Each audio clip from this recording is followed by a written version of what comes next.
All right, Paula, well, here we are in another room. Can you tell me about this space with a piano? I guess. A donation. Yes, absolutely. Cameron really has given, transported, and supported our pianos over the years. And Cameron is part of this whole Absolutely thing, but he's also Helsinki, Hudson, and yeah, but he's a huge part of all of this. So that's fantastic. Tell us some more. I see some pottery over here. Nancy Barber, another great friend of Perfect 10, has been helping the girls with pottery. They actually do the pottery here and then take it back to her home where she has a kiln. Wow. Yeah, it's quite a gift. That's very cool. And another example of the community interaction with what you do, because you need that kiln to finish this project. I'm not exaggerating. I mean, Perfect 10 would not exist without the women of Hudson. That, to me, is the most extraordinary thing about this organization, is how the many women in Hudson have given their time, their energy, and their money. They've given employment opportunities. The whole point of Perfect 10 is really to prepare them for an independent, self-supporting life. But until you see what it is you want to be, how would you know?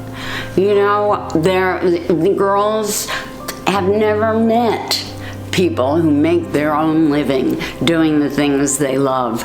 And in some ways, I think that's the biggest gift that the women in the community give us, is they see women every day who are doing the thing they love to do. And that's priceless. All right, Paula, so this part of the room is fantastic. There's throw pillows everywhere. There's a really comfy window seat They love here. that. Oh, I can see, because they do knitting, so they probably sit up there and knit, right? And you have a name for this place. What do you call it? Yes, this is called Vegas because what happens in Vegas stays in Vegas. So this is where trust is built. Yeah. That what they talk about in their small groups or whatever is not going to go beyond this room. That's right. Yeah, they're protected. That's right. They're safe. They are, and I mean that's the other thing, is this is a safe space, and all the girls know it. They can come here whenever they need to come be here. And they're, you know, mostly we insist that they participate in the activities of the day. But every once in a while, you see a girl who just needs to be here and needs to do nothing. Just needs a place to hang. So there's another room too to this space. Tell me a little bit about that. The tower is really what sold me on the place. I'm sure you noticed that we have the best view in Hudson. You can practically see all of Hudson out of those windows that sort of encircle, long, tall windows that encircle that space in there, which is really amazing. And they, you know, for a girl too, what's better than a turret? I mean, really. But my hope was that they would all feel like queens of the city. That's what it feels like when you're in that room. And you also have you have a bookcase filled with inspirational books that I presume you can just go and... Oh, absolutely. Yeah. Yeah, I mean, people donate them to us. Sometimes we buy them. Yeah.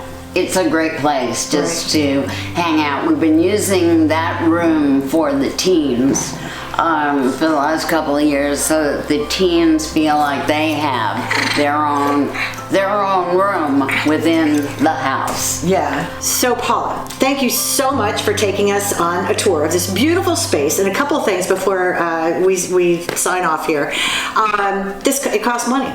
It costs money to have furniture, to have programs, to investigate new opportunities for these young women. I mean, you have a lot of people in the community who do donate, but it also takes money. That's why we are doing this fundraiser. So obviously the work that you are doing, that everybody's doing here, because it takes a lot of people to make this happen. Yeah. But you're doing a fantastic job, but we're asking for money. Secondly, how did you come up with the name Perfect 10? Well, I'll tell you what was in my thoughts. I think I was watching the Olympics, and I was watching the gymnasts or the skaters or something on which there was a 10-point scale, and I thought, that's it, perfect 10, something to aspire to. That was... So it's not being a perfect 10, No. being like everybody else. It is not about being perfect. It's about being the best you that you can be. It's about shooting for the stars. It's about not giving up on your dreams. It's about keep trying, keep working, do it again if it didn't work the first time. Nobody succeeds the first time at anything. That's what it was about. Yeah. Practice. And that's where it came from. Yeah. Honestly. So it's Girls about... love it though. It's about everybody being different, but I like the word that you keep using, aspiration. It's about aspiring to be whoever, whatever you want to be, and that is a goal that can be achieved. Yes. Well, Paula, thank you so very much for this tour. It's been very enlightening, and now people should see why they need to donate. Yes.